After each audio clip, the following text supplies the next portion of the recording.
చదువుతో పాటు క్రమశిక్షణ. మెగా పేరెంట్స్ అండ్ టీచర్స్ మీటింగ్కు హాజరైన ప్రతిపాటి. చిలకలూరిపేట మండలం బొప్పూడి గ్రామంలోని జిల్లా పరిషత్ ఉన్నత పాఠశాలలో నిర్వహించిన మెగా పేరెంట్స్ అండ్ టీచర్స్ మీటింగ్కు స్థానిక శాసనసభ్యుడు ప్రతిపాటి పుల్లారావు ముఖ్య అతిథిగా పాల్గొన్నారు. ఈ సందర్భంగా ఆయన మాట్లాడుతూ ఈ ఆత్మీయ సమావేశం ఒక చారిత్రాత్మకమైనదని అన్నారు. ఇటువంటి వినూత్న కార్యక్రమాలు తలపెట్టడం చంద్రబాబుకే సాధ్యం అని తెలిపారు. రాష్ట్ర వ్యాప్తంగా ఈ కార్యక్రమంలో సుమారు 1 కోటి మంది పాల్గొంటున్నారని అన్నారు. ఇది గిన్నిస్ బుక్లోకి ఎక్కే కార్యక్రమం అన్నారు. విద్యార్థులు సాంకేతిక పరిజ్ఞానాన్ని అందిపుచ్చుకొని భవిష్యత్తులో ఎదగాలని కోరారు. సాంకేతిక పరిజ్ఞానాన్ని సక్రమంగా ఉపయోగించుకోవాలని తెలిపారు. అలాగే విద్యార్థులను తీర్చిదిద్దడంలో ఉపాధ్యాయులతో పాటు తల్లిదండ్రులు కూడా కృషి చేయాలని అన్నారు.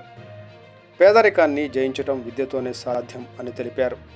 ప్రభుత్వం విద్యా అభివృద్ధికి ఎంతో కృషి చేస్తుందని అన్నారు. ఈ కార్యక్రమంలో పిల్లల తల్లిదండ్రులు, కూటమి నాయకులు, అధికారులు పాల్గొన్నారు. చూపెట్టేటువంటి ఒక భవిష్యత్తుని ఈ విద్యార్థులు స్టూడెంట్స్ అందరికీ చూపెట్టేటువంటి అవకాశం వచ్చింది.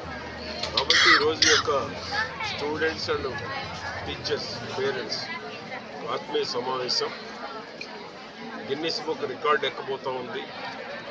ఒక దిశ ఒక భవిష్యత్తుకి ఇది ఒక పునాదిని కాబోతుంది. కాబట్టి ఈరోజు వచ్చినటువంటి అందరికీ పేరు పేరున అభినందనలు తెలియజేస్తాను. దేశంలో ఏ రాష్ట్రంలో చేపట్టినటువంటి వినూత్నమైనటువంటి కార్యక్రమం. చంద్రబాబు గారు ఏ కార్యక్రమం తలపెట్టినా దేశానికి ఒక రోల్ మోడల్. లోకేష్ బాబు గారి నాయకత్వంలో రాష్ట్రానికి ఒక రోల్ మోడల్ కార్యక్రమం గిన్నీస్ బుక్లో రికార్డు సృష్టించేటువంటి కార్యక్రమం.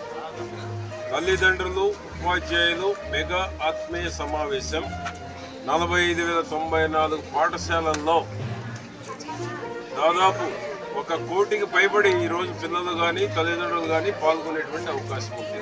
1 కోటికి పైబడి.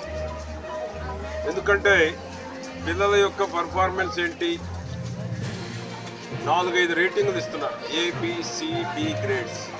పోటీ తత్వాన్ని పెంచుతూ ఉన్నారు. టెక్నాలజీ అందిపుచ్చుకొని టెక్నాలజీలో ఉన్న మెరిట్స్ని తీసుకోవాలి, డీమెరిట్స్ని వదిలేయాలి.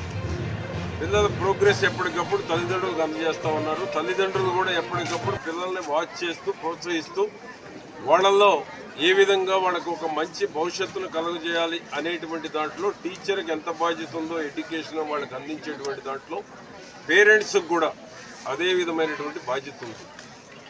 తల్లిదండ్రులు కోరుకునేది ఏంటి, పిల్లలకు ఒక మంచి భవిష్యత్తు ఉండాలి, పెరిగి పెద్దయిన తరువాత జీవితం సంతోషంగా గడపాలని తల్లిదండ్రులు ఏ విధంగానైతే కోరుకుంటారో ఆ విధంగా ఉన్నత స్థానాలకు ఎదగాల్సింది. ఈరోజు పేదరికంలో ఈ దేశంలో అత్యున్నత స్థానానికి వచ్చిందంటే అది ఓన్లీ విద్య ద్వారా మాత్రమే సాధ్యం. అది ఇంజనీర్లు కావచ్చు, డాక్టర్లు కావచ్చు, లాయర్లు కావచ్చు, ఎమ్మెల్యేలు కావచ్చు, మంత్రులు కావచ్చు, ముఖ్యమంత్రులు కావచ్చు. మోడీ గారు ఎగ్జాంపుల్ తీసుకుంటే ప్రధానమంత్రి కూడా అయ్యారు.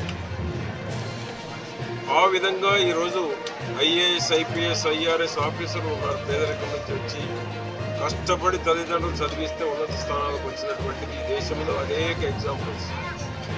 ఆ విధంగా ఈరోజు ఏదైతే